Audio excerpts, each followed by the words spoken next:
اعوذ باللہ من الشیطان الرجیم بسم اللہ الرحمن الرحیم وآیۃ لہم الارض المیتۃ احییناها واخرجنا منها حبا فمنہ یأکلون صدق اللہ العظیم رب اشرح لی صدری ویسر لی امری واحلل عقدۃ من لسانی یفقہوا قولی اللہم الہمنا رشدنا واعذنا من شرور انفسنا اللهم انفعنا بما علمتنا وعلمنا ما ينفعنا وزدنا علما اللهم صل على سيدنا محمد وعلى آل سيدنا محمد وبارك وسلم آمين يا رب العالمين.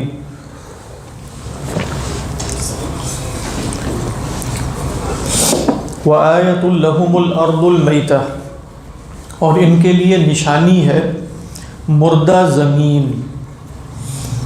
احییناها، دیکھیے یہ جو اچانک کلام منتقل ہوا اللہ سبحانہ و تعالیٰ کی نشانیوں کی طرف، اس میں ربط یہ ہے کہ پچھلی آیت میں اللہ سبحانہ و تعالیٰ نے بعث کا ذکر کیا ہے، دوبارہ جی اٹھنے کا، کہ سب کے سب ہمارے سامنے حاضر کر دیے جائیں گے. تو اب دوبارہ جی اٹھنے پر قرآن مجید میں جو دلیل ہے، بہت سے ادلہ ہیں، ان میں سے ایک دلیل ہے مردہ زمین کا دوبارہ زندہ ہو جانا. تو فرمایا کہ ان کے لیے ایک بڑی نشانی ہے. آیتن نکرہ ہے اور یہاں مبتدا بن رہا ہے اور اس کی خبر جو ہے وہ شبہ جملہ ہے، تو لہذا اس نکرہ سے ابتدا کی وجہ کیا ہے کہ ایک بہت بڑی نشانی ہے. وآیۃ لہم، کیا نشانی ہے؟ الارض المیتۃ، مردہ زمین. احییناها، کہ جس کو ہم نے جلا بخشی یعنی زندگی بخشی، زندہ کیا. واخرجنا منها حبا، اور نکالا ہم نے اس میں سے اناج. یہ جو حب ہے آپ جانتے ہیں کہ اس کی جو واحد ہے وہ ہے حبتن. کیا ہے واحد اس کی؟ حبتن. جیسے شجرن ہے اس کی واحد شجرتن ہے، تو حبن اس میں جنس ہے. ہم نے نکالا اس میں سے اناج. حب کہتے ہیں دانے کو، اور جو چیزیں دانے کی شکل میں نکلتی ہیں عموماً ہماری زبان میں اسے اناج کہا جاتا ہے. تو اخرجنا منها حبا فَمِنْهُ يَأْكُلُونَ، تو بس اسی میں سے کھاتے ہیں. اب یہاں دیکھیں جار مجرور کو مقدم کیا حصر کی وجہ سے کیا گیا؟ حصر کی وجہ سے تو نہیں کیا گیا، لیکن کیونکہ انسانی غذا کا بنیادی مصدر اناج ہے. آپ دیکھیں جہاں بھی کوئی گوشت کھایا جائے سب کچھ، لیکن بنیادی غذا کبھی بھی گوشت نہیں ہوتی. بنیادی غذا تو اناج ہے، چاہے وہ مکئی ہو، گندم ہو، جو ہو یا چاول ہو، یہ سب کے سب کس میں شمار ہوتے ہیں؟ اناج میں. تو فرمایا ہاں مکئی جو بھٹا ہے وہ بھی کارن جس کو کہا جاتا ہے. اسی طرح جو ہے، اسی طرح گندم ہے، اسی طرح چاول ہے. بنیادی طور پہ یہی اناج ہے. جیسے آپ کہتے ہیں کہ مکئی کی روٹی بھی تو بناتے ہیں نا، یعنی اس کا آٹا بھی بنتا ہے، پیس کے آٹا بنا لیا جاتا ہے. کیا کہہ رہے ہیں؟ Staple food. جی بالکل. اسٹیپل یعنی جس کی وہ کیا کہتے ہیں اس کو، جو اسٹاک. ہاں بالکل. تو فرمایا کہ وَأَخْرَجْنَا مِنْهَا حَبًّا فَمِنْهُ يَأْكُلُونَ وَجَعَلْنَا فِيهَا جَنَّاتٍ، اور ہم نے اس زمین میں، اب ہا کی ضمیر کدھر جا رہی ہے؟ زمین کی طرف. لیکن کیا الارض المیتہ کی طرف جا رہی ہے؟ ضروری نہیں، صرف ارض کی طرف جا رہی ہے، کیونکہ ارض میتہ میں تو جنات نہیں ہوتے. لیکن آپ یہ بھی ترجمہ کر سکتے ہیں کہ جب ہم نے بارش اتاری وہاں اور اس زمین کو زندہ کیا تو اس مردہ زمین میں باغات پیدا کرتی ہے. وَجَعَلْنَا فِيهَا جَنَّاتٍ. اب کون کون سے باغات ہیں؟ من نخیل و اعناب. یہ من ہے بیانیہ، یعنی بیانیہ کا مطلب کیا ہوگا؟ جیسے. یعنی یہ نہیں کہ باغات صرف نخیل اور اعناب کے ہوتے ہیں، جیسے مثال کے طور پہ نخیل اور اعناب، کھجور اور انگور. وَفَجَّرْنَا فِيهَا مِنَ الْعُيُونِ، اور ہم نے اس میں پھاڑ کر چشمے نکال دیے. کس میں پھاڑ کے چشمے نکال دیے؟ زمین میں. فَجَّرَ يُفَجِّرُ تَفْجِيرًا. کیوں کیا سارا کچھ؟ لِيَأْكُلُوا مِنْ ثَمَرِهِ، تاکہ وہ اس کے پھلوں میں سے کھائیں. کس کے پھلوں میں سے کھائیں؟ زمین. ہاں لیکن ہی کی ضمیر ہے نا پیچھے لوٹ رہی ہے. اب بظاہر مؤنث ہے، یعنی آپ دیکھیں کہ جنات ہے تو وہ بظاہر مؤنث ہے، آناب بھی بظاہر مؤنث ہے.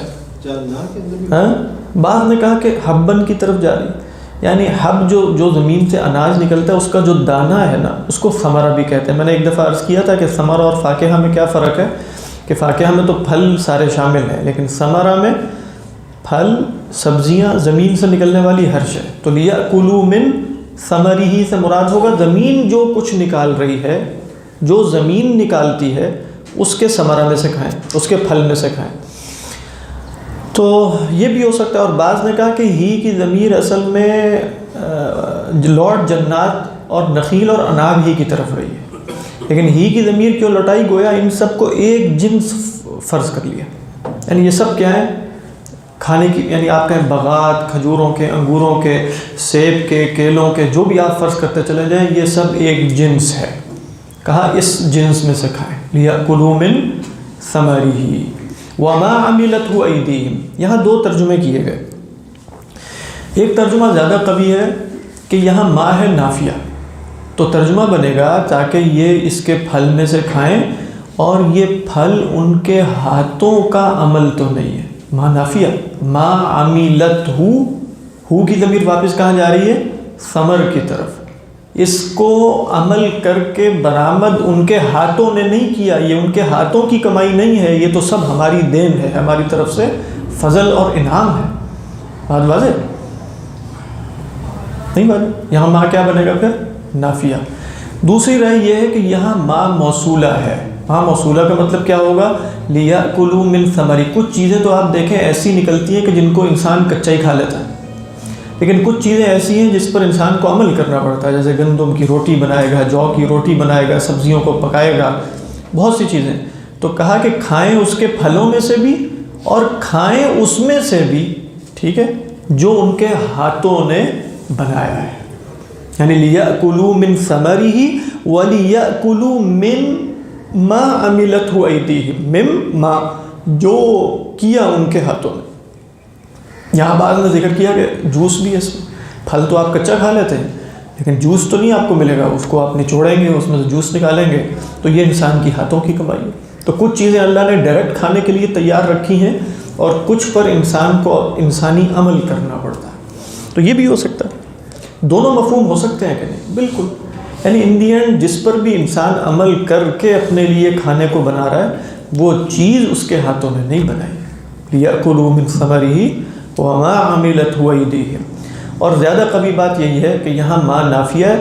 کیوں ما نافیہ زیادہ قوی ہے یہاں؟ اس لیے کہ آگے جو جملہ آ رہا ہے وہ اس سے زیادہ مناسبت رکھتا ہے. وہ کیا ہے؟ یہ نہیں میں کہہ رہا کہ دوسرے سے مناسبت نہیں رکھتا, زیادہ مناسبت رکھتا ہے. افلا یشکرون, یعنی اب سب کچھ ملا ہے ان کے ہاتھوں کی کمائی کے بغیر. سب اللہ نے گویا دسترخوان سا بچھایا ہوا ہے زمین پہ, آؤ اور کھاتے چلے جاؤ. افلا یشکرون, تو پس شکر کیوں نہیں کرتے؟ واللہ اعلم. جی فرمائیے. سر یہ پہلی بات آئی کہ ماں نافیہ بھی ہو سکتا ہے اور استفانیہ بھی ہو سکتا ہے, اس کی مصدریہ بھی ہو سکتا ہے, زائدہ بھی ہو سکتا ہے. ماں کی جتنی اقسام ہیں وہ ہر جگہ نہیں ہو سکتی, یعنی سیاق میں خود طے ہو جاتا ہے کہ یہاں کیا کیا ہو سکتا ہے. جی اس میں آپ نے کہا دونوں ہو سکتے ہیں, نافیہ بھی ہو سکتا ہے استفانیہ. میں سوال یہ کہ جو رسول اللہ صلی اللہ علیہ وسلم کی جو صحابی تھے ابن عباس رضی اللہ عنہ جنہوں نے پوری تفسیر انہیں کی ہے قرآن کی, جی پوری تفسیر ان کی نہیں ملتی. پوری تفسیر نہیں لیکن پہلی, ہاں پہلی تفسیر سے مراد پہلی نہ کہیں, یعنی ان سے پہلے بھی صحابہ کے تفسیری اقوال تو موجود جو کبار صحابہ ہیں, لیکن تفسیر قرآن میں جن صحابی نے خاص مقام حاصل کیا وہ عبداللہ ابن عباس رضی اللہ تعالیٰ. تو وہ جو تفسیر انہوں نے رسول کی حیات میں لکھی بات میں لکھی تو ہے ہی نہیں انہوں نے, یہ بھی ذہن میں رکھے. حضرت عبداللہ ابن عباس نے کوئی تفسیر نہیں لکھی. حضرت عبداللہ ابن عباس کی تفسیر جو ہم تک پہنچتی ہے وہ اسی طرح پہنچتی ہے جیسے اللہ کے رسول صلی اللہ علیہ وسلم کی احادیث پہنچتی ہیں. حدثنا فلان حدثنا فلان عن ابن عباس. آپ تفسیر ابن جریر الطبری کھولیں گے نا, کوئی بھی آیت پڑھیں گے تو وہ حضرت عبداللہ ابن عباس کے اقوال لے کر آتے ہیں. تو وہ کیسے لے کر آتے ہیں؟ جس طرح حدیث بیان ہو رہی ہے پوری سند لائیں گے, حدثنا فلان حدثنا فلان حدثنا فلان عن ابن عباس. کبھی وہ روایت جیسے حدیث کی روایت میں ہم تحقیق کرتے ہیں تو پتہ چلتا ہے ضعیف ہے, اسی طرح وہاں بھی بہت سی روایات کے بارے میں یہ خبر معلوم ہوتی ہے کہ وہ ضعیف ہے. یہاں تک کہ اس وقت میں نے شاید عرض بھی کیا تھا کہ مارکیٹ میں ایک تفسیر اویلیبل ہے, تفسیر ابن عباس کے نام سے 2 جلدوں میں, آپ نے دیکھی ہوگی یا نہیں دیکھی, مکتبوں میں اردو ترجمہ بھی کر دیا کسی نے اس کا, جس کا نام ہے تنویر المقباس, تفسیر ابن عباس. وہ ساری کی ساری تفسیر جس سند سے مروی ہے وہ نہایت ضعیف ضعیف وہ پوری کی پوری تفسیر حضرت پوری 2 جلدوں کی تفسیر حضرت عبداللہ ابن عباس سے ثابت نہیں لیکن وہ تفسیر ابن عباس کے نام سے بڑے ذوق و شوق سے بک رہی ہے. تو یہ نہ سمجھیے، اور یہ بھی ذہن میں رکھیے کہ جیسے آپ پڑھ لیں قول ابن عباس ضروری نہیں ہے کہ وہ ثابت ہو. تو مطلب جیسے میں آپ کو بتاتا ہوں، اگر آپ نے تفسیر ابن جریر الطبری خریدنی ہے، سب سے پرانا مصدر جس میں آپ کو ابن عباس کے اقوال ملیں گے، قتادہ کے ملیں گے، ضحاک کے، مجاہد کے، سند کے ساتھ، وہ کوئی شے سند کے بغیر نقل نہیں کرتے ابن جریر الطبری، کیونکہ وہ مورخ بھی ہیں. اب ان کی جو تفسیر اس وقت میں نے خریدی ہے وہ پاکستان میں بھی چھپ گئی ہے، کچھ عرصہ ہو گیا، وہ 10-15 جلدوں میں ہوگی. تو وہ محقق ہے، کسی صاحب نے تحقیق کی ہے اور تخریج کے ساتھ اس کو شائع کیا ہے. ہر اثر پر بھی، صرف حدیث پر نہیں، تمام آثار پر حکم بھی لگا ہے. تو پہلی بات تو بس سمجھنے کی یہ کہ عبداللہ ابن عباس نے تفسیر کوئی نہیں لکھی. تو یہ جو آپ بتائیں اس میں کیا تنویر المقباس نہیں نام دیا جو تحقیق کے ساتھ، ہاں وہ اب میں دیکھ کے آپ کو بتاؤں گا. ابن جریر الطبری، اور یہ جو تھے اپنے ابن کثیر، ان کا کیا وہ ہے تفسیر ابن کثیر ٹائم، ہاں وہ میں آپ کو بتاتا ہوں. ابن جریر الطبری بالکل ابتدا میں 3 صدی ہجری میں، ابتدا بھی 3 صدی ہجری یعنی کہ 2.5 سال. ہاں لیکن ابن کثیر تو 8ویں صدی. جی تو اس کا یہ مطلب اصل جو میں آپ سے پوچھ رہا ہوں یہ کہ رسول صلی اللہ علیہ وسلم کے زمانے میں تفسیر کا کوئی کیا کہنا چاہیے، کوئی رواج نہیں تھا، ریٹن فارم میں کوئی تفسیر اویلیبل نہیں تھی. ہاں رواج بس اتنا ہی تھا کہ کچھ چیزوں کے بارے میں اللہ کے رسول سے پوچھ لیتے تھے، خاص طور پہ جو جس میں اشکال لگ رہا ہو. کچھ چیزیں ایسی ہوتی تھیں کہ جہاں کوئی عقیدے کا مسئلہ نہیں ہے، کوئی حق اور باطل کی بات نہیں ہے، اور وہاں بہت سی آراء ہو سکتی ہیں، تو وہ سب آراء بیک وقت مراد لینے میں وہ کوئی حرج نہیں سمجھتے تھے. یعنی آپ یوں کہیں کہ یہاں بھی اگر آپ دیکھیں تو یہاں ان 2 تفسیروں میں کیا کوئی تضاد ہو رہا ہے؟ نہیں. پھر ہاں یہ اللہ کا کلام ہے، دیکھیں یہ اللہ کا کلام ہے نا. اللہ کے کلام ہونے کا مطلب کیا ہے؟ نہایت مختصر کلمات میں زیادہ معنی پنہا کر دیے جائیں گے. تو وہ اسی طریقے پر ہوتے ہیں کہ جب کلام میں، جس کو آپ کہتے ہیں حضرت عبداللہ ابن عباس کے الفاظ ہی میں ذو وجوہ کہ کلام اللہ ذو وجوہ، کلام اللہ بہت سی وجوہ والا ہے. یعنی آپ اس طرف بھی لے کر جا سکتے ہیں، اس طرف بھی، لیکن وہ سب معنی کوئی کانٹراڈکٹری میننگز نہیں ہوتے، وہ بیک وقت آپ انہیں اختیار کر سکتے ہیں. یہ کلام اللہ ہونے کا ایک اعجاز بھی ہے کہ اللہ تعالیٰ نے ایک مختصر کلام میں معنی اتنے پنہا کر دیے. اب وہ عربی ہی میں ہو سکتا تھا کہ یہاں ماں یہ بھی ہو سکتا ہے، ماں یہ بھی ہو سکتا ہے، اور آپ دیکھیں کہ اس سے کوئی ہدایت کے مسائل میں کوئی فرق واقع نہیں ہوتا. ہدایت کے مسائل میں کوئی فرق واقع نہیں. یہ نہیں آپ کہہ سکتے کہ لا الہ الا اللہ میں لا نافیہ ہے کہ کچھ اور نہیں، وہ لا الہ الا اللہ ہے، کیونکہ وہ تو ہمیں دین کی بنیاد ہے. تو لیکن یہاں آپ دیکھیں، یہاں اگر میں آپ کو بتاؤں، دونوں باتیں ہو گئی. ہمارے اعمال اللہ کے مخلوق ہیں، اس لحاظ سے ہم کچھ نہیں کرتے، تو ماں عملت کو ایدیہم بھی ثابت ہو گیا. لیکن اللہ تعالیٰ نے بہرحال ہمیں عمل کا اختیار دیا، کچھ چیزیں ہم بھی بنا لیتے ہیں کھانے وغیرہ، تو اس کو دوسری تفسیر لیں گے تو اس سے وہ بھی گنجائش نکل آئے گی. تو گویا دونوں ہی حقائق کا بیان ہو گیا. تم کچھ کر بھی نہیں سکتے، اور جو تم کرتے ہو اس میں سے بھی کھا لیا. تفسیر کے بارے میں کہا جاتا ہے کہ اس میں کچھ ضعیف، اس میں بھی ضعیف حدیثیں ہیں لیکن کم. ہاں ابن کثیر میں، اس میں بھی بہت، ابن جریر الطبری میں. لیکن یہ بات ذہن میں رکھیے، ابن کثیر علیہ الرحمہ کے بارے میں کہا جاتا ہے کہ ان کی تفسیر کا حقیقی مصدر جو ہے نا وہ ابن جریر الطبری ہے. یعنی آپ یوں کہیں کہ علامہ انور شاہ کشمیری، اگر آپ وہ کتاب پڑھیں نا، میں نے آپ کو پتہ نہیں اس سال بتائی ہے کہ نہیں، میں تو ہر سال بتاتا ہوں کہ وہ کتاب کمپلسری ہے. وہ ہے علوم القرآن مولانا تقی عثمانی صاحب کی. وہ لازماً آپ سب نے پڑھ لینی ہے. علوم القرآن تقی عثمانی صاحب، یا تو بیک وقت کسی سے منگوا لیں اکٹھے، وہ 300-400 صفحے کی کتاب ہے علوم القرآن کے نام سے، مولانا مفتی تقی عثمانی صاحب کی. وہ کمپلسری آپ سب نے پڑھنی ہے جی، لازماً 2 مہینے کے اندر، رمضان سے پہلے.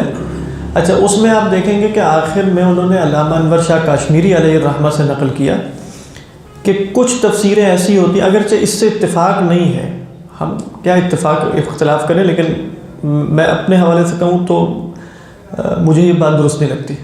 لیکن وہ بات کیا ہے، کچھ تفسیریں ایسی ہیں جو دوسری تفسیروں سے غنی کر دیتی ہیں.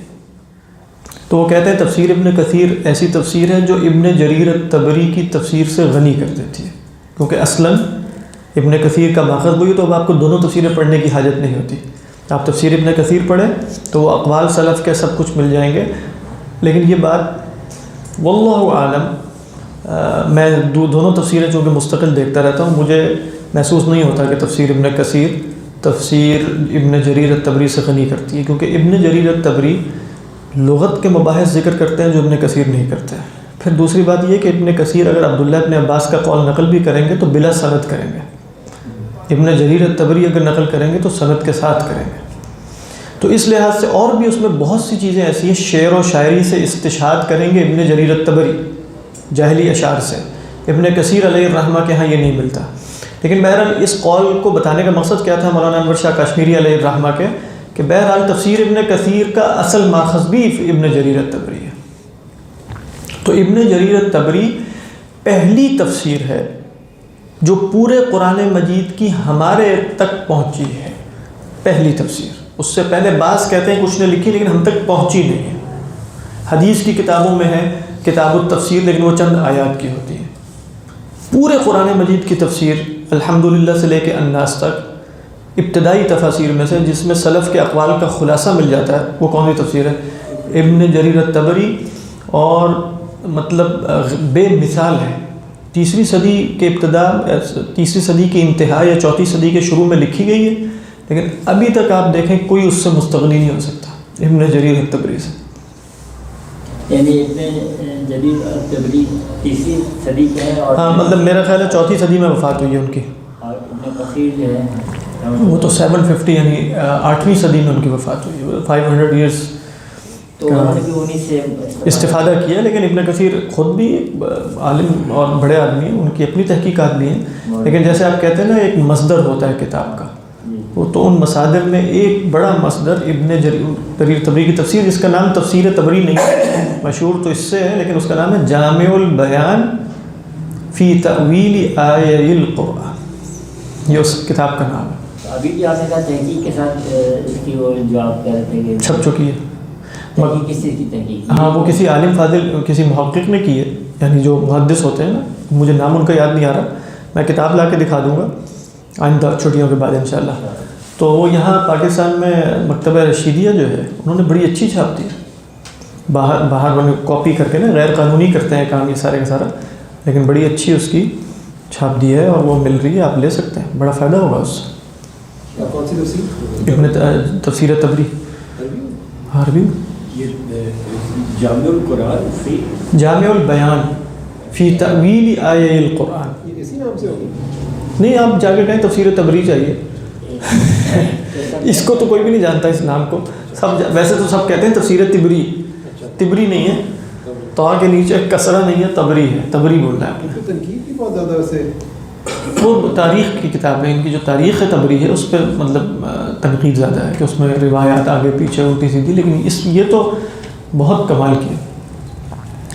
کسی وقت ہو سکتا ہے ہم کوئی 2 4 5 10 15 20 آیات طے کر کے اس میں سے پڑھ لیں، یعنی آپ اس کے نوٹس نکال لیں تو ہم اس میں سے دیکھ لیں گے کس طرح وہ نقل کرتے ہیں، منہج سامنے آ جائے گا. یہ ہے اس وقت عربک میں عربک میں نہیں، لیکن ٹرانسلیشنز اویلیبل ہیں کہ نہیں مجھے نہیں پتا. اس طرح کی کتابوں کی ٹرانسلیشن بڑی مشکل ہوتی ہے، جن میں سند بہت زیادہ ہے، روایات بہت زیادہ ہیں، تو اور پھر 15 جلدوں کی ٹرانسلیشن کرنے کون بیٹھے گا. تو مختصر ہی کام کیا جاتا ہے عموماً ہمارے. 15 جلدیں تو ہیں کہ بس، ہاں اتنی ہوں گی. اگر 10 بھی ہوں گی تو وہ اتنی موٹی موٹی ہیں. جی. افلا یشکرون، تو کیا پس یہ شکر ادا نہیں کرتے. ٹھیک. شکرت الدابہ، یہ بھی وہیں سے نکلا. شکرت الدابہ کا مطلب ہے کہ جب آپ اس کو چارہ ڈالیں اور چارے کے آثار اس پر ظاہر ہوں تو پھر آپ کیا کہتے ہیں؟ شکرت الدابہ، یعنی آؤٹ پٹ کو شو کر رہا ہے. سبحان الذی خلق الازواج کلھا، پاک ہے وہ ہستی لیکن اس کا ترجمہ سبحانہ آپ جانتے ہیں مفعول مطلق ہوتا ہے، اس سے پہلے فعل محذوف ہے. اب وہ یہ بھی ہو سکتا ہے کہ میں پاکی بیان کرتا ہوں، اسبح سبحانہ. یہ بھی ہو سکتا ہے سبح سبحانہ، یعنی ترجمہ میں آپ یہ بھی لا سکتے ہیں کہ میں پاکی بیان کرتا ہوں اس ہستی کی، یا پاک ہے وہ ہستی، یا پاکی بیان کرو اس ہستی کی جس نے ہر قسم کی. یہ جو زوج ہے نا، اس کی جمع کیا ہے؟ ازواج. ہمارے ہاں عموماً زوج کے لفظ سے فوری خیال آتا ہے مذکر مؤنث. ہم عموماً ترجمہ اس طرح کرتے ہیں جس نے ہر چیز میں جوڑے پیدا کیے. ضروری نہیں ہے، بلکہ صحیح تر قول اس میں یہ ہے کہ ازواج سے مراد اصناف ہے. یعنی اگر آپ کہیں نا کہ اندی ازواج من القلم، تو اس کا کیا مطلب ہے؟ میرے پاس جو قلم ہے ان کی بڑی انواع و اقسام. یہ نہیں ہے کہ اس میں جوڑے جوڑے ہیں. یعنی ازواج من الاطعمہ، کھانے کے بڑے اصناف و انواع کے کھانے ہیں. تو یہاں بہتر ترجمہ واللہ عالم یہ ہے کہ پاک ہے وہ ہستی جس نے ہر قسم کی مختلف الاصناف چیزیں پیدا کی. خلق الازواج کلھا. اب وہ مختلف الاصناف چیزیں کہاں کہاں ہیں؟ مما تنبت الارض، اس میں بھی جو زمین اگاتی ہے، ومن انفسہم، اور ان کی اپنی جانوں میں بھی، یعنی انسانوں میں بھی. سمجھ میں آ رہا ہے یہ ترجمہ کے لیے؟ کیا ترجمہ ہوا؟ پاک ہے وہ ہستی جس نے ہر قسم کی اصناف پیدا کی، ان میں بھی جو زمین اگاتی ہے اور ان کی اپنی جانوں میں بھی، اور کہاں کہاں؟ وَمِمَّا لَا يَعْلَمُونَ، اور اس میں بھی جو یہ نہیں جانتے. یہ زیادہ قوی رائے ہے. اس کو دو پہ رہنا تھا، نہیں تو آپ LGBT کی طرف جائیں. نہیں اصل میں یہ یہاں ہم جینڈر کی بات کر ہی نہیں رہے. یعنی ازواج اصل میں کیا ہے؟ انواع، اقسام. انفسہم آپ کیسے جانیں؟ انفسہم سے مراد آپ صرف اس کو نہ دیکھیں نا رنگت کے اعتبار سے، جغرافیے کے اعتبار سے، مزاجوں کے اعتبار سے، شاکلات کے اعتبار سے، ذہنی صلاحیتوں کے اعتبار سے، جسمانی صلاحیتوں کے اعتبار سے. اصناف ہی اصناف ہیں. یعنی انسان میں اگر آپ نے دو صنفیں طے کرنی ہیں تو وہ تو صرف جینڈر کے اعتبار سے. لیکن جب ہم نے کہا کہ یہاں جینڈر کے اعتبار سے بات ہی نہیں ہو رہی، تو پھر الوان، جیسے وَمِنْ آیَاتِهِ خلق السماوات والارض واختلاف السنتکم والوانکم، تو سب چیزیں شامل ہو جائیں گی. تو یہاں یہ نہیں ہو رہا کہ جینڈرز بھی ایون مور دین 2 ہو سکتے ہیں یا فلاں فلاں جو بھی ہے، بلکہ مراد ہے ہر قسم کی انواع و اقسام کی مخلوقات اللہ نے تم میں بھی پیدا کی ہیں، نباتات میں بھی پیدا کی ہیں، اور وہاں بھی پیدا کی ہیں جہاں تم نہیں جانتے. وَمِمَّا لَا يَعْلَمُونَ. یہ ایک رائے ہے جو زیادہ قوی ہے. دوسری رائے یہ کہ ازواج سے مراد واقعی مذکر مؤنث ہے. پھر کیا بنے گا کہ پاک ہے وہ ہستی جس نے ہر قسم کے جوڑے پیدا کیے. اب یہ جوڑے کہاں کہاں ہیں؟ مما تنبت الارض، جو زمین میں بھی اگتا ہے اس میں بھی جوڑا جوڑا ہے. ہو سکتا ہے کہیں نہ بھی ہو، لہذا اس تفسیر میں ہو سکتا ہے کچھ اشکالات ہو جائیں کہ بھئی ہر جگہ میل فیمیل ہونا ضروری، اللہ اعلم. اور پھر کیا تمہارے اندر بھی ہیں اور ان میں بھی جن کو تم نہیں جانتے. یعنی ہر چیز اللہ نے جوڑے جوڑے کی شکل میں بنائی ہے، اور وہ جوڑے جوڑے ہر چیز کے اپنے اعتبار سے ہوں گے. اگر وہ مذکر مؤنث والی شے ہے تو مذکر مؤنث کا جوڑا ہو جائے گا. اور ہو سکتا ہے مطلب آپ کہیں کہ وہ چارج بھی ہے تو وہ پازیٹیو نیگیٹو بھی ہو سکتے ہیں، یہ بھی جوڑا ہی ہے بہرحال. تو جوڑوں سے مراد یہ کہ ہر چیز ہے اور ایک اس کے اپوزٹ کہیں یا پھر اس کو کمپلیمنٹ کرنے والی ایک اور شے ہے. واللہ اعلم. لیکن پہلی رائے زیادہ قوی ہے، پہلی رائے زیادہ قوی، یعنی کہ اصناف ہے، اصناف و انواع. کیونکہ ازواج اس معنی میں عربی میں کثرت سے استعمال ہوتا ہے. جیسے قرآن مجید میں بھی آتا ہے وَأَنبَتْنَا فِيهَا مِن كُلِّ زَوْجٍ بَهِيجٍ، ہم نے زمین سے ہر قسم کی زوج نکالے. زوج کا کیا ترجمہ کریں؟ مذکر نکالا کہ مراد ہے ہر قسم کی نوع نکالی. جیسے ہم نے کہا کہ ازواج انواع ہیں تو زوج کیا ہوگی؟ نوع. انبتنا فیہا من کل زوج بہیج، بڑی خوشنما قسم کی انواع نکالی.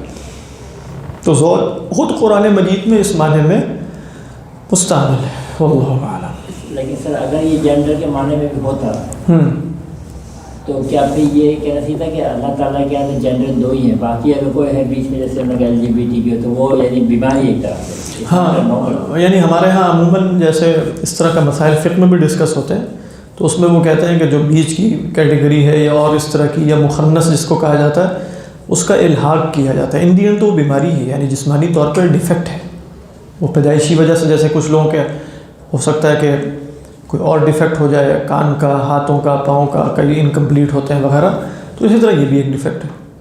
تو اس کا مطلب اب یہ ہے کہ اس کو کس طرف وہ کرنا ہے الحاق اس کا، اس میں اختلاف ہو جاتا ہے فقہاء. لیکن ان دی اینڈ وہ بتاتے کیا ہے کہ وہ ملحق ہی ہوں گے. ملحق کس سے ہوں گے؟ اما بالمذکر و اما بالمؤنث. سب ویسے کیا مجھے وہاں ایک صاحب نے بتایا، ہمارا ایک نام ہے، وہ آگے تو پی ایچ ڈی کرنے پاکستان سے، میں نے بتایا یہاں سے پاکستان سے آئے تو پی ایچ ڈی کرنے وہاں پر. اچھا اچھا. تو وہ استفاع سے مسجد میں رکے تھے، میں مسجد سے گزرا تھا، ان سے ملاقات کی. وہ کہنے لگے کہ یہ صحابہ کے رسول کے زمانے میں ایسے ایک دو صحابی تھے جن کے ساتھ یہ تھا. جی ہاں ایسا تھا، بالکل ایسے ہی اس زمانے میں موجود تھے. اور پھر ایک اور بھی تھے جن کو نا جلا وطن کر دیا گیا. وہ اسی طرح کے تھے، تو وہ خواتین کے پاس بھی چلے جاتے تھے. تو پھر وہ کچھ اس طرح کے واقعات ہوئے کہ انہوں نے مردوں کے سامنے جا کے جو ہے وہ خواتین کے اوصاف اور ڈسکرپشن وغیرہ بیان کر دی، تو اس پر ان کو وہاں شہر سے نکال دیا گیا کہ یہ کام جو ہے وہ ٹھیک نہیں ہے. پھر آپ نے منع کیا کہ اس طرح، جیسے آپ جانتے ہیں نا جو عموماً بادشاہ ہوتے تھے ان کے جو حرم سرا ہیں جہاں ان کی بیویاں ہوا کرتی تھی، تو وہاں اب خادم رکھنے ہیں. تو خادم کن کو رکھا جاتا تھا؟ وہ اسی قبیل کے لوگوں کو. تو اس کی وجہ یہ بیان کی جاتی تھی کہ ان کے اندر جو ہے وہ شہوت نہیں ہے اور خواتین کی طرف میلان نہیں ہے، جو فطری تباہ ہوتا ہے، میلان تباہ ہے نہیں ہے. تو لیکن اگر محسوس ہو جائے کہ وہ ہے کسی درجے میں، یا وہ باہر نکل کر جو ہے وہ بیان کرنا شروع کر دیتے ہیں، تو پھر ان سے بھی ویسے ہی اجتناب کیا جائے گا جیسے مردوں سے. تو اس طرح کے کچھ واقعات ہوئے رسول اللہ صلی اللہ علیہ وسلم کے زمانے میں بھی. تو چونکہ یہ ایک مرض کی کیفیت ہے تو اس کا وجود تو کسی بھی زمانے میں ہو سکتا ہے، چاہے وہ اللہ کے رسول صلی اللہ علیہ وسلم کا زمانہ ہو یا کوئی اور. واللہ اعلم. یعنی کہ جنڈر ہے ہی نہیں. یہ نہیں ہوتا کہ جنڈر لیس ہے، یعنی وہ اس کی نا تھرڈ جنڈر بنانے کی بھی ضرورت نہیں ہے. تھرڈ جنڈر نہیں کہتے اس کو، مطلب اس کو یہی کہیں گے کہ یہ اگر اس میں انوثت زیادہ ظاہر ہو رہی ہے یا کچھ اعضائے انوثت زیادہ ظاہر ہو گئے ہیں تو وہ ملحق بالمؤنث شمار ہوتا ہے. اور اگر اس کے وائس ورثہ ہے تو وہ ملحق بالمذکر ہے. کئی اور پھر آپ فقہ میں نا اس کی بڑی تفصیلات ہیں عجیب و غریب قسم کی، کہ اگر اس کے اندر دونوں اعضاء پائے جاتے ہیں یا اس طرح سے. واللہ اعلم، وہ کسی ایکسپرٹ سے ہی پوچھا جا سکتا ہے. اسی لیے سر وہ پی ایچ ڈی کرنے آئے تھے. اچھا اسی موضوع پہ کرنے آئے تھے؟ ہاں وہی تو میں کہہ رہا ہوں. میں نے سے بات کی، یہاں کیا کریں، کہتے ہیں پی ایچ ڈی کرنے آئے. نہیں وہ پی ایچ ڈی تو کر رہے ہیں لیکن مجھے نہیں پتا تھا کسی فیلڈ میں. اچھا یہ بھی تو انہوں نے بتایا، انہوں نے کہا کہ ہاں. تو میں نے کہا پاکستان سے آپ آئے پی ایچ ڈی کرنے اس فیلڈ میں، یعنی کہ کیا مطلب کیا کہتے ہیں؟ یہ پی ایچ ڈی سوشیولوجی کی تھی نا؟ نہیں اس سبجیکٹ کے اوپر تھی. یعنی وہ تو ان کا تھیسس کا کوئی موضوع ہوگا، لیکن ان دی اینڈ تو مطلب سوشل سائنسز کے ہی حوالے سے ہوگی میں بھی، کیونکہ یہ کوئی الگ سے میرا خیال ہے، یا تو ہو سکتا ہے کہ الگ فیلڈ باقاعدہ اس وقت ڈیولپ ہو رہی ہو. فقہ میں کرنا ہے. نہیں فکر نہیں، اس سبجیکٹ یعنی ہیومینٹیز مطلب اسی میں سلسلے میں ہی ہوگا. واللہ اعلم. اعوذ باللہ من الشیطان الرجیم. وآیۃ لہم اللیل، اور ان کے لیے نشانی ہے رات. نسلخ منہ النہار. دیکھیں سلخ ویسے کس کو کہتے ہیں؟ سلخ یسلخ سلخن، کہا کہ سلخ کہتے ہیں بھیڑ یا بکری کی کھال اتارنا. جیسے آپ اتار رہے ہوتے ہیں نا یوں کر کے، اور وہ جو اناڑی نہ ہو اور صحیح طریقے پر، تو وہ بڑی سموتھنس کے ساتھ اور صفائی کے ساتھ اتارتا ہے، وہ اترتی چلی جاتی ہے. تو آپ دیکھیں کہ اگر آپ کے سامنے منظر ہو پوری زمین کا، اور دن اور رات کے آنے جانے کو آپ دیکھیں، تو آپ کو بالکل وہی منظر محسوس ہوگا کہ گویا کالی چادر تھی، اس کو کوئی سلولی کھینچ کے اتار رہا ہے. نسلخ منہ النہار، یا چادر چڑھی ہوئی تھی دن کی. تو یہ منظر جو ہے نا، بعض علماء نے کہا کہ یہ انسانی رویت کا تو اس وقت منظر نہیں تھا جو اللہ تعالیٰ. اب تو ہو سکتا ہے میں سیٹلائٹ سے یہ منظر فاش کر کے دیکھ لوں بآسانی، لیکن جس وقت یہ آیات نازل ہو رہی ہیں تو سلخ کا جو لفظ استعمال کیا ہے اس میں جو تشبیہ ہے وہ تشبیہ ویسے انسان کے مشاہدے میں نہیں ہے. آپ خود ہی غور کریں، اس وقت انسان اس طرح دیکھ سکتا ہے دن اور رات کی آمد کو کہ سلخ نہیں. واللہ اعلم. تو یہ تو گویا ایک سیٹلائٹ پکچر دکھائی ہے. وآیۃ لہم اللیل نسلخ منہ النہار.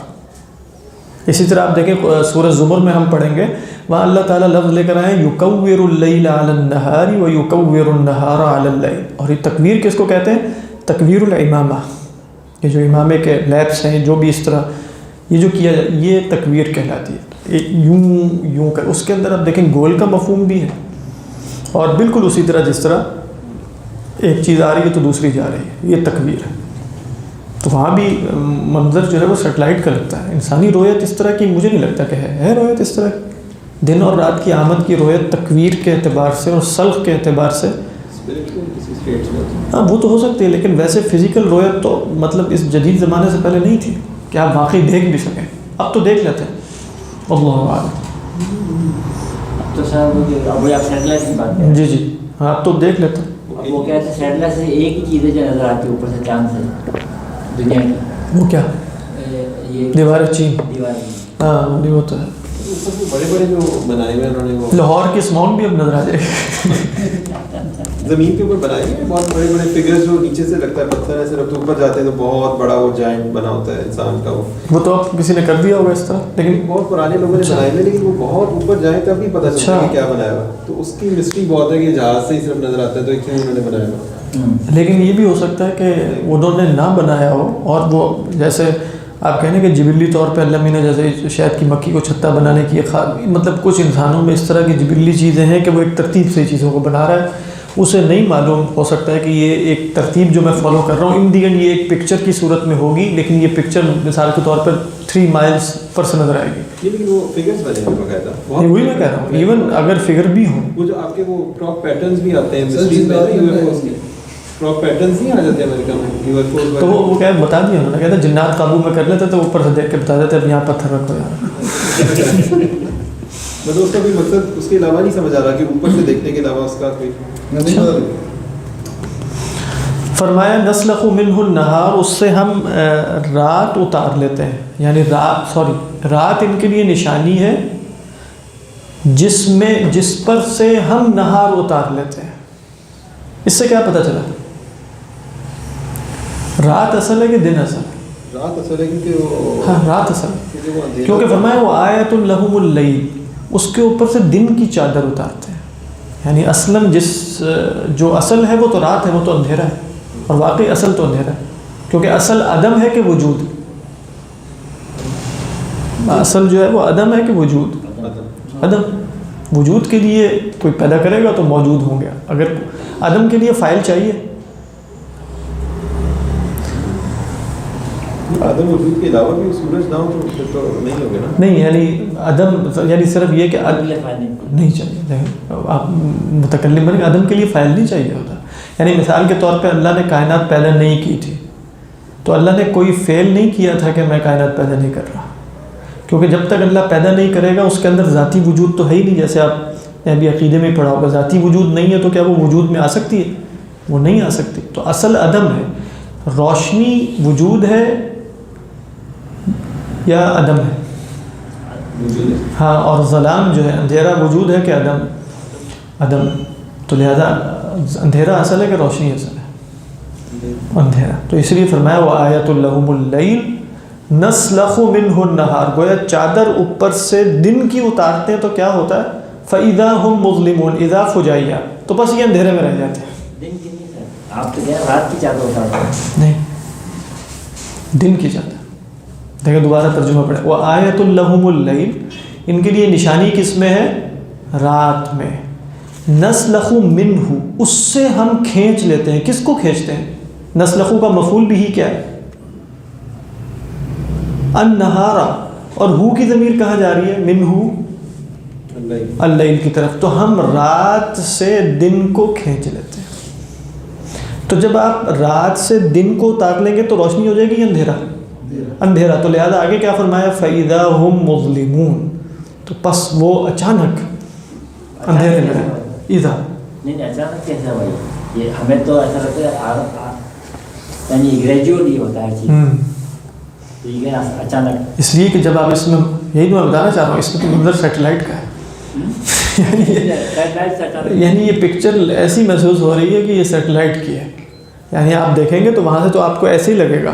وہ جو باریک سی جگہ ایک ہوگی نا بیچ میں، یعنی وہ 5-10 کلومیٹر کا ایک علاقہ ہوگا جس میں روشنی اور اندھیرا مکس ہو رہا ہوتا ہے. یہی ہوتا ہے نا، ورنہ ادھر رات ہوتی ہے ادھر دن ہوتا ہے. لیکن آپ اوپر سے دیکھیں گے تو آپ کو کیا لگ رہا ہے؟ جیسے جیسے دن اترتا چلا جا رہا ہے نیچے سے کیا نکل رہا ہے؟ رات نکلتی چلی جائے. فَإِذَا هُمْ مُظْلِمُونَ. باقی اگر آپ یہ کہیں گے کہ یہ تو اللہ تعالیٰ ان کے بارے میں بتا رہا ہے کہ یہ اچانک اندھیرے میں چلے جاتے ہیں، تو پھر بھی آپ دیکھیں دن اگر 13 گھنٹے کا ہے تو اس کے بعد شفٹنگ جو ہوگی رات میں وہ آدھے گھنٹے کے اندر ہو جائے گی کہ نہیں؟ تو اس 13 گھنٹے کے مقابلے میں آدھا گھنٹہ جو ہے وہ اضائی ہے. فَإِذَا هُمْ مُظْلِمُونَ. ابھی سب روشنی تھی. یعنی آپ صبح دیکھیں فجر کی نماز پڑھ کے آتے ہیں نا، تو فجر کی نماز پڑھ کے آپ گھر، ابھی اندھیرا ہی ہوتا ہے، ابھی آپ بیٹھ جائیں آ کے، کوئی کھڑکی آپ کی کھلی ہو، تھوڑا پڑھنا شروع کریں، تھوڑی دیر میں کھڑکی باہر تو روشنی ہو چکی، اچانک ہی ہے سارا کچھ. اسی طرح وائس ورثہ ہے مغرب کے وقت، تو وہ عموماً انسان اٹھ جاتا ہے نماز کے لیے، مگر نہ وہ بیٹھا اس طرح ہو تو اچانک یہی دیکھے گا باہر تو کہے گا رات ہو گئی. فَإِذَا هُمْ. تو انسانی تجربہ ایسے ہی ہے کچھ، اللہ اعلم. فَإِذَا هُمْ مُظْلِمُونَ وَالشَّمْسُ تَجْرِي لِمُسْتَقَرٍّ لَهَا. سورج اپنے مستقر کی طرف چل رہا ہے. لیکن یہاں سب آپ دیکھیں آیات کیا ہیں، یہ آیات آپ کیسے اپریشیٹ کر سکتے ہیں اگر آپ نیچر سے کوئی اس طرح کا تعلق نہیں رکھتے. یعنی آپ دیکھیں جنات ہم نے اگائے، ہر قسم کی نباتات ہیں، خوبصورت قسم کی انگور اور کھجوروں کے باغات ہیں، اور ایسے باغات بھی ہیں جو تم نہیں جانتے، اور ایسی.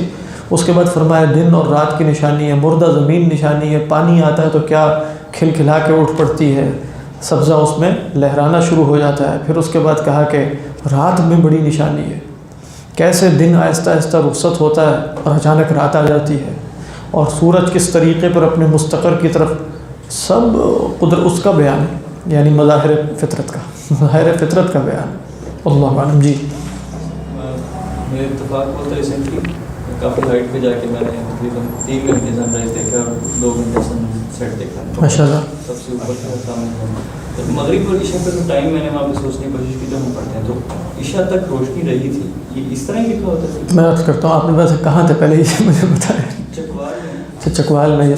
سکیسر نہیں، اس کی ہائیسٹ ماؤنٹین ہے وہاں پہ چکوال میں، اس کا نام چہر ابدال کے نام سے کہتے ہیں. سامنے اس کے پلین ہے دریا جرم کے سامنے کوئی. اچھا. سب سے اوپر اور سامنے ہائٹ کیا پہاڑ کی 1,500 میٹر. 1,500 میٹر. میٹر شاید 4,000 فٹ. ویسے تو چکوال کے سامنے ہی یعنی وادی سول سکیسر میں جہاں سے چکوال بھی نظر آتا ہے وہاں سے سکیسر تو 5,500 فٹ ہے، اور اس کے نیچے بھی پورا پلین ہے نیچے اچانک. یعنی آپ اس کی جو ویو پوائنٹ پہ آگے کھڑے ہوتے ہیں تو وہ آگے بالکل دور تک کہتے ہیں کہ آپ اگر موسم صاف ہو تو دور دراز کے شہر نظر آتے ہیں. وہی رینج ہے. تو وہاں پہ ہوٹل بھی اچھا اچھا ماشاء اللہ. کوئی یعنی کیمپنگ کی ہو گئی، یعنی واپسی کا راستہ بند ہو گیا تھا، رات ہو گئی. اچھا پیدل گئے تھے، بائک پہ گئے تھے. ماشاء اللہ بڑا اچھی بات ہے. ہاں اصل میں نا احناف کے ہاں یہ ہے کہ جب تک سفید روشنی رہتی ہے نا مغرب کے بعد، سفید یہ شفق ہے، جب تک یہ رخصت نہیں ہوگا عشاء کا وقت شروع نہیں ہوتا. ہاں وہ دیر ہی رہتی ہے. احناف کے ہاں مغرب کا ٹائم کب تک رہتا ہے؟ جب تک عشاء کا ٹائم شروع نہیں ہوتا. امام شافعی علیہ الرحمہ کے ہاں شفق کیا ہے؟ سرخی. آپ دیکھتے ہوں کہ سورج غروب ہونے کے بعد سرخی وہ جلدی رخصت ہو جاتی ہے اور اس کے بعد سفیدی رہتی ہے. ایسا ہی ہے نا. تو سرخی ختم ہوتے ہی ائمہ ثلاثہ کا مسلک یہ ہے، اہل حدیث حضرات کا بھی یہی ہے، سرخی ختم ہوتے ہی مغرب کا ٹائم ختم ہو گیا، لیکن ابھی عشاء کا شروع نہیں ہوا. عشاء کا کب شروع ہوگا؟ جب وہ سفیدی بھی ختم ہو جائے گی. تو اب وہاں ٹائم دیکھتے نا ایگزیکٹ سفیدی کس وقت ختم ہو رہی ہے. پھر آپ نے وہاں وہ نہیں دیکھا صبح صادق؟ وہ بھی دیکھا. 4:30 سے 8:30 تک دیکھتا رہا ہوں. اچھا نہیں صبح صادق کو ایکسپیرینس کیا آپ نے؟ صحیح. صبح قاضم اور صادق ہاں یوں اور یوں روشنی کو نظر آئی اس طرح، چلے افق پہ اس طرح کی روشنی. مسلسل دیکھ رہا تھا میں، شاید لفظوں میں نہیں بتا سکتا، لیکن 4:30 سے 7:30 تک دیکھتا رہا ہوں. نہیں جو دیکھتے رہا اس میں روشنی ظاہر ہوئی کہ نہیں ہوا؟ وہ تو محسوس ہوا نا کہ جیسے ہم پاؤ پھٹتی ہے ایسے باریک سا آتا. پھر وہ یہاں سے میں نوٹ کرتا کہ 1 ڈگری سے شروع اور 360 پہ وہ روشنی. ہاں بس یہی ہے صبح صادق. ماشاء اللہ. فجر کہتے ہیں جب وہ. اور موسم صاف تھا ماشاء اللہ. ہاں یہ ہے اچھی بات. کون سا مہینہ تھا؟ نومبر. مغرب میں بھی وہ جو اندھیرا جیسے عشاء کا ٹائم ہے نا وہ بھی اسی طرح پھیلا ہے. اس پہاڑ پہ اور کیا ہے ویسے؟ یعنی اچھا کچھ بھی نہیں، روڈ جا رہی ہے. نہیں بہت پتیلا بن رہا ہے. اچھا مسجد تو تھی نا، یعنی ٹریکنگ ہی ہے. وہ کوئی دربار سے باہر بنا ہوا ہے چھوٹا سا، لیکن آتا ہے کم ہی لوگ کرتے ہیں. اچھا بڑی بات ہے ماشاء اللہ. اچھی خاصی چڑھائی ہے. آدھا گھنٹہ نہیں مشکل نہیں. نہیں موٹر سائیکل پہ نا. پیدل جائیں تو کافی ٹائم لگے میں گا. پیدل ہی گیا, نہیں پیدل بھی آدھا گھنٹہ. اچھا. اعوذ باللہ من الشیطان الرجیم. والشمس تجری لمستقر لها. سورج چلتا ہے اپنے مستقر کے لیے. اس میں کثرت سے اختلاف ہوا. طارق صاحب جو آپ پوچھ رہے تھے نا کہ اللہ کے رسول صلی اللہ علیہ وسلم سے پوچھا یا نہیں, اب یہ آیت ایسی ہے کہ اس میں گویا اس طرح کی چیزوں کے سوالات اللہ کے رسول صلی اللہ علیہ وسلم صحابہ کا معمول نہیں تھا کہ وہ کریں, جس میں کوئی عملی پیغام نہ ہو. ہاں پریکٹیکل نہیں نا, آپ چیز کو دیکھ رہے ہیں. جیسے قرآن میں ایک سوال انہوں نے کر بھی لیا تھیوریٹیکل نوعیت کا, وہ کیا تھا کہ یسألونک عن الاہلہ. اب یہ سوال مفسرین کو آپ پڑھیں سب یہ کہتے ہیں, یعنی سلف میں بھی سوال انہوں نے پوچھا تھا کہ چاند بڑا اور چھوٹا کیسے ہوتا ہے. یعنی وہ سائنٹیفک فینومینن کے بارے میں پوچھ رہے ہیں کہ آپ بتائیے شروع میں یوں ہوتا ہے, پھر تھوڑا بڑا ہوتا ہے, پھر آدھا ہو جاتا ہے, پھر پورا ہوتا ہے, پھر کم ہوتا ہے. یہ کیا ہے؟ اللہ تعالیٰ نے کیا جواب دیا؟ تم نے پوچھا ہے یہ کیسے ہوتا ہے, میں جواب دوں گا یہ کیوں ہوتا ہے. تو فرمایا قل ہی مواقیت للناس. اور آپ دیکھیں زیادہ اہم سوال کیسے کا ہے یا کیوں کا ہے؟ کیوں کا ہے. ساری روایت جو ہے نا ٹریڈیشن وہ کیوں کے سوال پہ کھڑی ہے. جدید سائنس کیسے کے سوال پہ کھڑی ہے. یعنی اگر آپ دیکھیں جدید سائنس آپ کو یہ نہیں بتائے گی کہ یہ سورج کیوں نکلتا ہے, وہ خود ہی فگر آؤٹ ہے, خود ہی فگر آؤٹ کرو. لیکن زیادہ اہم بات کیا ہے جس کی طرف ان کی توجہ نہیں ہے. یعنی یا تو وہ کہنے وہ فگر آؤٹ کر کے اس کے بعد گویا وزڈم بھی بتا رہے ہیں, نہیں بتا رہے, کہہ رہے ہیں ٹھیک چل رہا ہے سب. چاند کیوں چھوٹا بڑا ہوتا ہے, کیا ہے وہ فرمایا هو الذي جعل الشمس ضياء والقمر نورا وقدرناه منازل لتعلموا عدد السنين والحساب. فرمایا قل هي مواقيت للناس والحج. تو یہاں بھی آپ دیکھیں مستقر کے بارے میں مشہور رائے کیا ہے, وہ حدیث جو بخاری میں آئی. وہ بخاری کی حدیث کیا ہے کہ سورج جب غروب ہوتا ہے تو عرش کے نیچے سجدہ کرتا ہے. لہذا سلف میں آپ کو یہ قول صحابہ میں بھی ملے گا, تابعین میں بھی, کہ مستقر اس کا ہے تحت العرش. تحت العرش کیونکہ حدیث میں آیا ہے کہ جب وہ غروب ہوتا ہے نا تو وہ تسجد تحت العرش, عرش کے نیچے سجدہ کرتا ہے. پھر اللہ تعالیٰ اسے اجازت دیتے ہیں تو وہ طلوع ہوتا ہے, نہ اجازت دیں تو طلوع نہ ہو. یہ وہ حدیث ہے جو ہے صحیح حدیث بخاری میں. قرآن کیا ہے وہ قرآن سائنس اینڈ قرآن کیا ہے, مورس بکائی کی کتاب جو ہے, ہاں اس میں وہ فرماتے ہیں کہ یہ حدیث چونکہ خلاف ہے جو ہمیں نظر آ رہا ہے تو اس کا رد بھی کیا انہوں نے. یہ حدیث چونکہ ایسا تو کہیں بھی نہیں, سورج تو کہیں غروب نہیں ہو رہا. اگر وہ غروب کے وقت سجدہ کرتا ہے تو ہر وقت ہی کہیں نہ کہیں غروب ہو رہا ہے, تو ہر وقت وہ عرش کے نیچے. تو لہٰذا یہ تو اللہ تعالیٰ فرما رہے ہیں کہ اللہ اجازت دیتا ہے تو وہ طلوع ہوتا ہے. اور جس دن اللہ تعالیٰ اس سے کہیں گے کہ مغرب سے طلوع ہو جاؤ تو وہ مغرب سے طلوع ہو جائے. تو مستقر سے کیا مراد ہوئی؟ تحت العرش. تحت العرش اس رائے کے مطابق. یعنی تجری, اب آپ دیکھیں مشرق سے نکلا جا رہا ہے, مغرب میں پہنچ کے غروب ہونے کے بعد اس نے کہاں پہنچنا ہے؟ تحت العرش. اور تحت العرش وہ کیا کرے گا؟ سجدہ کرے گا. ثم تستأذن ربها, پھر اپنے رب سے اجازت طلب کرے گا تاکہ طلوع ہو جائے. اللہ تعالیٰ اجازت دے دیں گے تو طلوع ہو جائے گا, نہیں اجازت دیں گے تو نہیں. طلوع سے مراد ہے پھر سجدے سے اٹھ جانا. ہاں طلوع ہونے سے مراد ہے کہ دوبارہ دنیا میں نکلا, غروب ہو گیا نا تم, اب طلوع بھی تو ہونا, دوبارہ چلے جاؤ. دیکھیں یہ روایت صحیح روایت ہے, تو اس کا فہم کیسے ہوگا؟ یعنی آپ کیسے اس کو سمجھیں گے مستقر کو بھی؟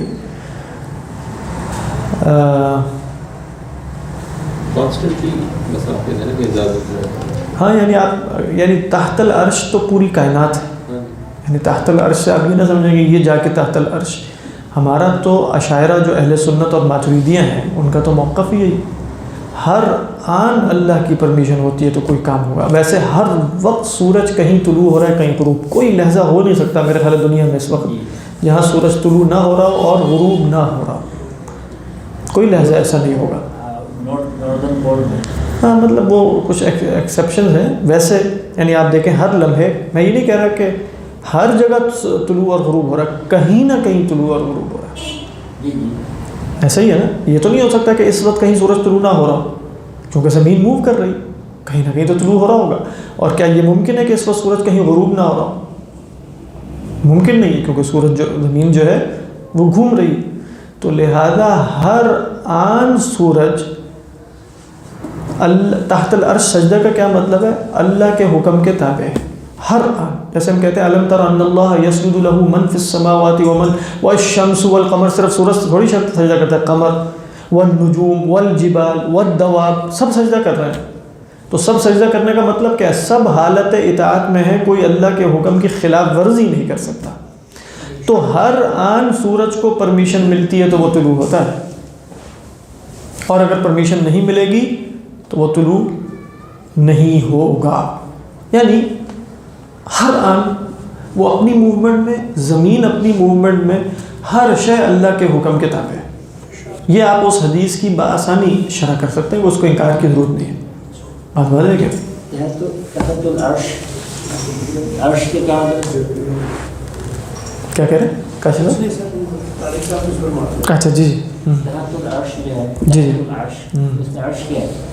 عرش اللہ کا جو عرش رب العرش الکریم، جو اللہ کی سب سے بڑی مخلوق ہے جو اللہ نے پیدا کی، اس کے مقابلے میں کائنات کی کوئی حیثیت نہیں ہے، مٹی کے ذرے کے برابر ہے. جی تو وہ عرش جو کائنات، آپ نے کہا کائنات تو عرش کے نیچے ہے نا. ہاں تو اس لیے سورج بھی نیچے. تو جب آپ کہتے ہیں نا عرش کے نیچے، عرش اللہ کی قدرت اور اقتدار کا کنایہ ہے کہ نہیں؟ جیسے متکلمین کریں، جب آپ کہتے ہیں کہ بادشاہ عرش پر بیٹھا ہے تو اس کا مطلب یہ ہوتا ہے کہ وہی ملک چلا رہا ہے، اس کے حکم کی خلاف ورزی نہیں ہو رہی. تو اللہ سبحانہ و تعالیٰ کا جو عرش ہے وہ اللہ سبحانہ و تعالیٰ کی سلطنت، تدبیر، اس کا کنایہ بھی ہے. تو لہٰذا تحت العرش کا مطلب ایک یہ بھی ہوا کہ وہ اللہ کے حکم کے تابع ہے، خود کچھ نہیں کر سکتا. سجدے کا کیا مطلب ہے؟ تابع ہونا، فرما بردار ہونا. اس کے پاس اختیار بھی نہیں ہے کہ وہ خلاف ورزی کر سکے. ہاں مطلب اوپر سے مراد یہ ہے کہ عرش نے کائنات کو گھیرا ہوا ہے، واللہ عالم. جیسے آپ یوں اوپر کہیں گے تو وہ نیچے والوں کا بھی تو اوپر کوئی اور ہوگا نا. امریکہ والوں کے اوپر تو ہم ہیں اس وقت، وہ کہیں گے ہم اوپر ہیں، خیر جو بھی اوپر ہے، لیکن وہ دیکھیں گے تو ان کی جب وہ اشارہ اوپر کی طرف کریں گے تو وہ تو نیچے کی طرف کر رہے ہیں اگر غور کیا جائے ہمارے اعتبار سے تو وہ نیچے ہوگا نا. تو اوپر نیچے تو ریلیٹیو جہت ہمیشہ ریلیٹیو ہوتی ہے. یعنی آپ کہیں کہ یہ دائیں ہے، کس کے دائیں ہیں؟ کتاب کے دائیں ہیں، یعنی میں میری طرف سے، لیکن اس کے تو بائیں ہیں. تو دائیں بائیں ہونا، آپ کہیں اوپر ہے میز کے، ہاں بالکل چھت کے تو نیچے ہے تو ایک جہت سے آپ دیکھیں گے تو یہ نیچے ہے، ایک جہت سے دیکھیں گے تو یہ اوپر ہے. تو اللہ سبحانہ و تعالیٰ تو اصلاً ویسے جہاد میں نہیں ہے، اللہ تعالیٰ ماورا ہے ان سے. لیکن عرش چونکہ مخلوق ہے تو آپ اس کو یہ کہہ سکتے ہیں بالفرض، صرف سمجھانے کے لیے میں یہ کہہ رہا ہوں، ہو سکتا ہے اس طرح حقیقت نہ ہو، کہ اگر آپ کائنات کو ایک بال فرض کریں، ٹھیک ہے نا، بالفرض، تو گویا عرش نے چاروں طرف سے اس کو گھیرا ہے، تو ہر جگہ سے وہ اوپر ہی ہے. یعنی اگر محیط ہے وہ، تو آپ چاہے امریکہ میں ہیں، چاہے پاکستان میں ہیں یا افریقہ میں ہیں، آپ جس جہت میں بھی کائنات کے اشارہ کریں گے اس جہت میں عرش فوق پر ہو جائے گا. لیکن ان دی اینڈ آپ اس کو یوں گول بنائیں گے تو کائنات تو اس کے مقابلے میں ذرہ ہے، ذرے سے بھی کم ہے. اس کی کیا حقیقت بنتی ہے تو اللہ بھی تک جانتا ہے. اسی لیے اللہ تعالیٰ اپنی مدح بیان کرتے ہوئے کیا کہتے ہیں کہ میں عرش عظیم کا رب ہوں، رب العرش العظیم. اب وہ کیا مخلوق ہے، اس کی کنہ نہیں جانی جا سکتی، اور ہر شے اس عرش کے زیر سایہ ہے. اور وہ عرش قیامت کے دن الگ سے ظاہر ہوگا، جس کے سائے میں کچھ لوگوں کو جگہ دی جائے گی. اب سوال یہ پیدا ہوتا ہے کہ اس کے سائے سے کیا مراد ہے، کیونکہ اگر وہ اتنا وسیع ہے تو سایہ تو اس کا ہر جگہ ہونا چاہیے. لیکن خود آپ دیکھیں کہ سایہ تو ہوتا ہی اس وقت ہے جب عرش سے ماورا کوئی اور سورج ہو جو سایہ دے. تو پھر وہاں بھی آپ جیسے علماء تعویل کر لیتے ہیں کئی دفعہ کہ سایہ سے مراد ہے، جیسے ہم کہتے ہیں فلاں میرے زیر سایہ ہے. اب میرے زیر سایہ ہونے کا کیا مطلب ہے؟ مطلب یہی کہ میں میرے زیر کرم ہے، میری عنایتیں ہیں اس کے اوپر، میں بڑے احسانات کر رہا ہوں اس پر. تو کچھ لوگ اللہ کے عرش کے سائے تلے ہوں گے، مراد یہ کہ اللہ کی خصوصی حفاظت میں ہوں گے. اللہ اعلم. تو ایک مطلب تو یہ ہے وَالشَّمْسُ تَجْرِي لِمُسْتَقَرٍّ لَهَا. دوسرا مطلب یہ بیان کیا علماء نے، اور یہ بھی سلف سے ہے، کہ مستقر ہے اقصی الغرب. مطلب یہ مشاہدے کے اعتبار سے آپ دیکھتے ہیں سورج یہاں سے نکلتا ہے مشرق سے، آہستہ آہستہ جا رہا ہے. آپ پوچھتے ہیں کہاں جا رہا ہے، کہاں جا رہا ہے؟ اقصی الغرب، جہاں جا کے اس نے غروب ہونا ہے. تو تجری لمستقر للہ. تو یہ گویا انسانی، جیسے ہم کہتے ہیں سن سیٹ اینڈ سن رائز، تو انسانی مشاہدے کے اعتبار سے ہوتا ہے نا، ورنہ تو نہ سن رائز ہوتا نہ سیٹ ہوتا. تو اسی طرح ہم دیکھ رہے ہیں کہ سورج نکلنے کے بعد مستقل ٹریول کرتا ہے، سفر کرتا ہے. کہاں سفر کر رہا ہے؟ لمستقر اللہ. یہ تفسیر بھی ثابت ہے. تیسری تفسیر وہ ہے جو جدید زمانے میں کچھ سائنسی حقائق کی روشنی میں کی جاتی ہے. یعنی ہمارا خیال کیا تھا کچھ عرصے پہلے تک کہ شاید سورج جو ہے وہ پہلے تو تھا کہ زمین اسٹیٹک ہے، باقی سارے جیو سینٹرک تھیوری. اس کے بعد کیا ہوا کہ سورج جو ہے وہ اسٹیٹک ہے، اسٹیشنری ہے، اور باقی سب کچھ جو ہے سولر سسٹم جو بھی آپ کہیں وہ اس کے ارد گرد ہے. اب ہمارا تصور کیا ہے کہ سورج اس گلیکسی میں جو ملکی وے ہے، ہماری گلیکسی کا نام ملکی وے ہے، اس میں مستقل ٹریول کر رہا ہے پورے سولر سسٹم کو لے کر. بات واضح ہے کہ نہیں؟ اب یہ ٹریول کر کے کہاں جا رہا ہے اللہ بہتر جانتا ہے.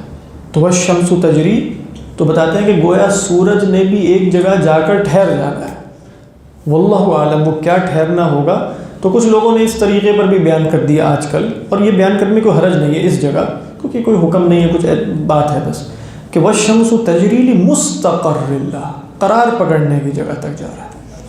بات بات اس کے اندر بھی تو جو سارے فیشن فیوژن اور یہ دفعہ اسٹار ختم ہوتا ہے. ہاں وہ میں بتانے جا رہا ہوں. چوتھی رائے یہ ہے کہ سورج اپنے اختتام کی طرف جا رہا ہے، یعنی چیز حرکت میں ہوتی ہے پھر جاتے جاتے وہ ٹھہر جاتی ہے. یعنی مستقر کیا ہے؟ قرار پکڑنے کی جگہ. تو والشمس تجری یعنی اللہ تعالیٰ نے سورج بنایا، لیکن ایک وقت کیا آئے گا فَإِذَا بَرِقَ الْبَصَرُ وَخَسَفَ الْقَمَرُ وَجُمِعَ الشَّمْسُ والقمر. یہ جو پورا نظام ہے جس میں سورج اور چاند ایک خاص ترتیب سے حرکت کر رہے ہیں اور ان کو کوئی استقرار نہیں ہے، لیکن انہوں نے جا کر ٹھہر جانا ہے کسی وقت پہ. ان کا یہ موشن ختم ہو جائے گا، کیونکہ آگے ہم پڑھیں گے کل فی فلک یسبحون. تو ہر ایک مستقل حرکت میں ہے، قرار کی حالت میں ہے، کوئی قرار کی حالت میں نہیں ہے، لیکن سورج اپنے قرار کی طرف چل رہا ہے. یعنی ٹھہر جائے گا، ختم ہو جائے گا، فنا ہو جائے گا. یہ بھی ہو سکتا ہے. والشمس تجری لمستقر لہا واللہ اعلم. اسٹار ڈیتھ بھی ہو سکتی ہے، یا پوری ہم کہیں کہ پتہ نہیں وہ جو قیامت آنی ہے وہ گلوبل سے مراد یونیورسل ہے، یا وہ ہمارے سولر سسٹم میں لوکل قیامت ہے، یا وہ گلیکسی کی ہے، یا وہ اس کی ہے. گلیکسی سے اوپر بھی ایک چیز ہوتی ہے نا، یونیورس اور گلیکسی اور یونیورس کے درمیان بھی ایک شے ہوتی ہے. واللہ اعلم. جی نہیں کلسٹر آف گیلیکسیز. ہاں وہ بھی ہو سکتا، اس کا کوئی نام ہوتا ہے کلسٹر آف گلیکسیز کا. ہاں وہ ہے. تو اب ہماری ایک گلیکسی جس میں پتہ نہیں بلینز آف سٹارز ہیں، پوری کائنات میں بتاتے ہیں بلینز آف گلیکسی. یہ بھی ہے ٹرم سائنس میں بلیک ہول. بلیک ہول جی کوئی پتہ نہیں کہاں ہے. ہاں وہ بھی کہتے ہیں کہ وہ سورج اصل وہ جو ستاروں کی موت ہے نا اسی کے بعد وہ بنتے ہیں. کچھ جو صورتحال اس کے بیان کی جاتی ہے، اور پھر بتاتے ہیں خاص وہاں ایک گریویٹیشنل فورس اس طرح کی بن جاتی ہے کہ ایون وہ لائٹ کو بھی اپنے سے نکلنے نہیں دیتی. لائٹ کو بھی آبزرو مطلب سب اس کے اندر اب آپ دیکھ بھی نہیں سکتے اس کے اندر، کیونکہ آپ ستارے کو اس وقت کیوں دیکھ رہے ہیں؟ آپ ستارے کو اس لیے دیکھ رہے ہیں کہ وہاں سے لائٹ آ رہی ہے آپ تک. اگر لائٹ نہ آئے آپ دیکھ سکتے نہیں دیکھ سکتے. تو اگر کوئی ایسی گریوٹی یا گریویٹیشنل فورس ہو کہ جو ایون لائٹ کو بھی اپنے اندر آبزرو کر لے، ایبزارب کر لے، تو پھر کیا ہوگا؟ آپ کو کچھ نظر نہیں. اس لیے وہ بلیک ہے نا، بلیک ہول ہے. کچھ لوگ کہتے ہیں وہ جدید بتائیں گے وہ بلیک ہول کسی اور یونیورس کی طرف رستہ جا رہا ہے. پورٹل سے.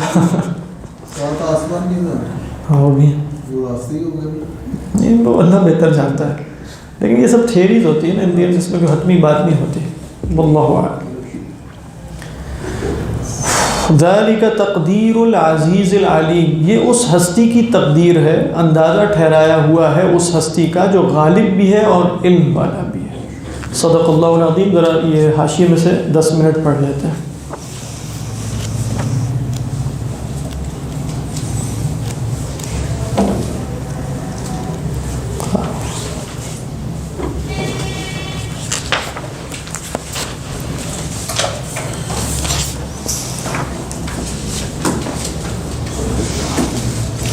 حضرات حاشیہ نمبر ہے 55.